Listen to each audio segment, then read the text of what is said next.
Okay, so how am I looking at my guns and gear? That's an interesting question.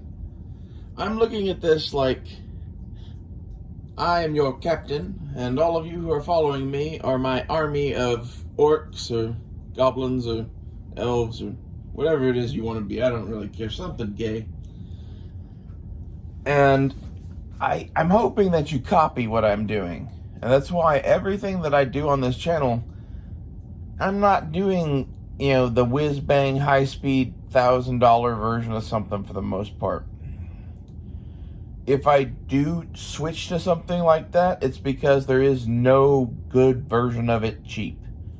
So, like for night vision, I'd recommend you get a fucking PVS 7 with a Gen 3 tube.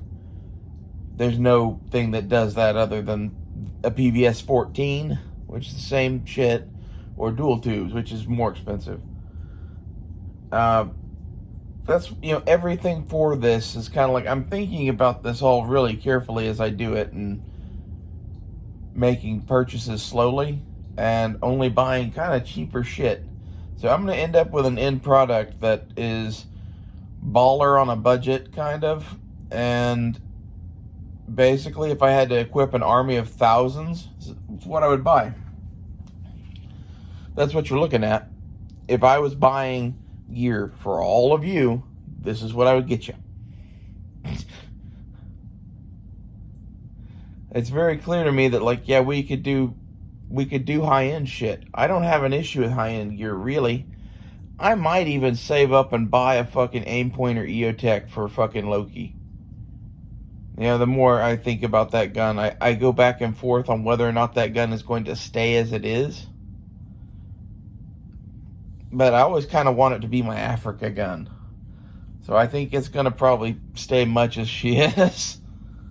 I toy with the idea of making her a 20-inch barrel as well. And that would change her up significantly. I think that would make her lose something, though, man. Anyway, I don't know.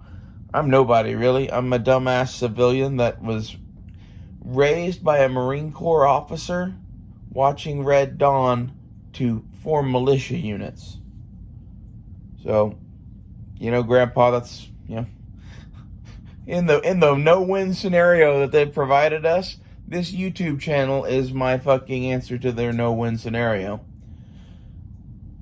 I'm a Star Trek fan, and my answer to the Kobayashi Maru is interesting. I would have gone straight at him. I would have just attacked the fucking Klingons. And if you're like, well, they had cloaking shields up or whatever, you knew they were there. You knew they were going to cross, whatever. Like, I would have gone in guns blazing. Fuck it. If we're going to violate their territory, let's really violate their territory. Like, as such, that's this YouTube channel in a way.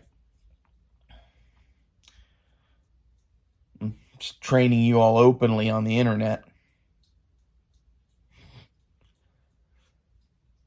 I'm making you the scariest thing that I could make you, which is replicants of myself.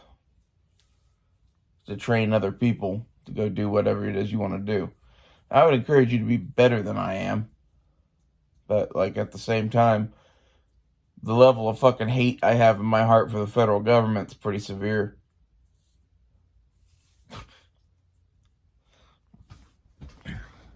I feel a lot like the old man in Legends of the Fall. Scream! You know that movie and that reference, you like it.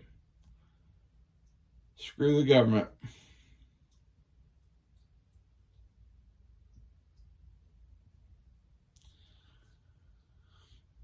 This is where, like, how can they get your army if it doesn't fucking exist? If it's, a bunch of weirdos on YouTube that replicate your gear and think like you think.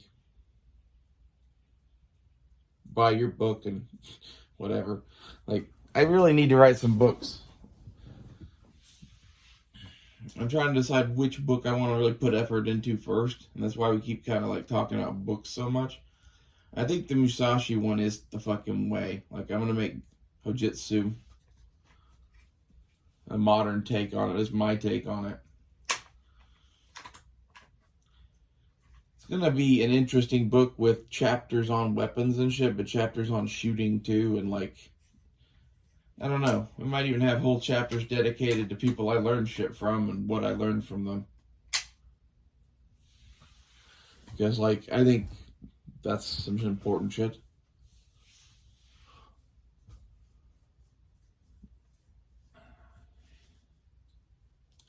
There's so much to this idea of defending yourself with a gun that, like,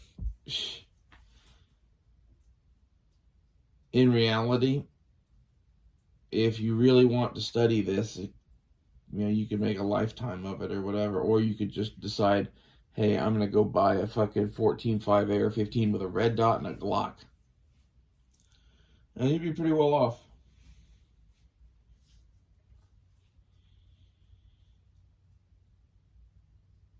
I don't know. I think it's cool to be on the cutting edge, and it's even cooler to be on the cutting edge spending almost no money, because there's some stuff that is like, oh man, that's super cool and like totally worth thousands of dollars for a bunch of reasons, and there's a bunch of shit where it just isn't. And some of the stuff that just isn't is going for so much money right now because of the war in Ukraine. Or it's just not available. I was watching Brass Facts and Hop Talk the other night, and they're talking about Holosun being a combat-proven optic now. I hate to tell you this, Holosun was a combat-proven optic in, God, what year was that?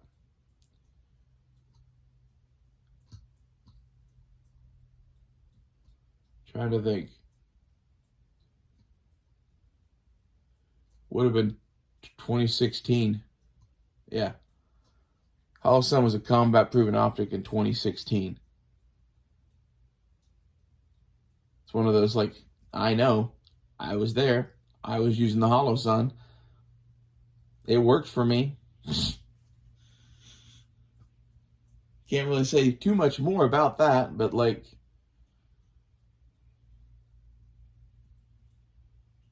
yeah.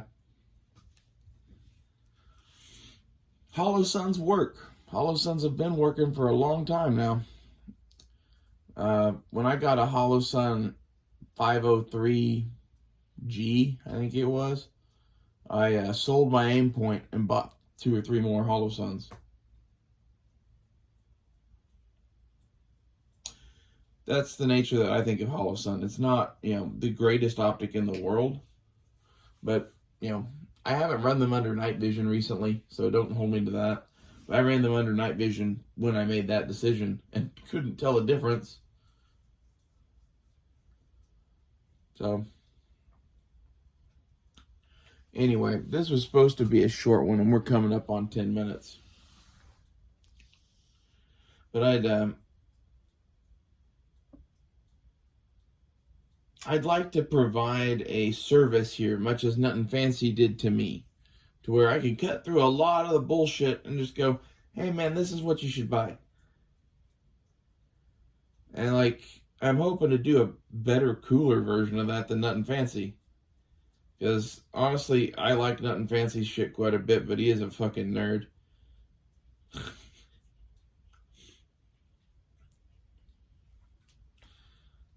The Weaver SPR mount that I have on my shit came from watching him, and so did the Weaver 2-7.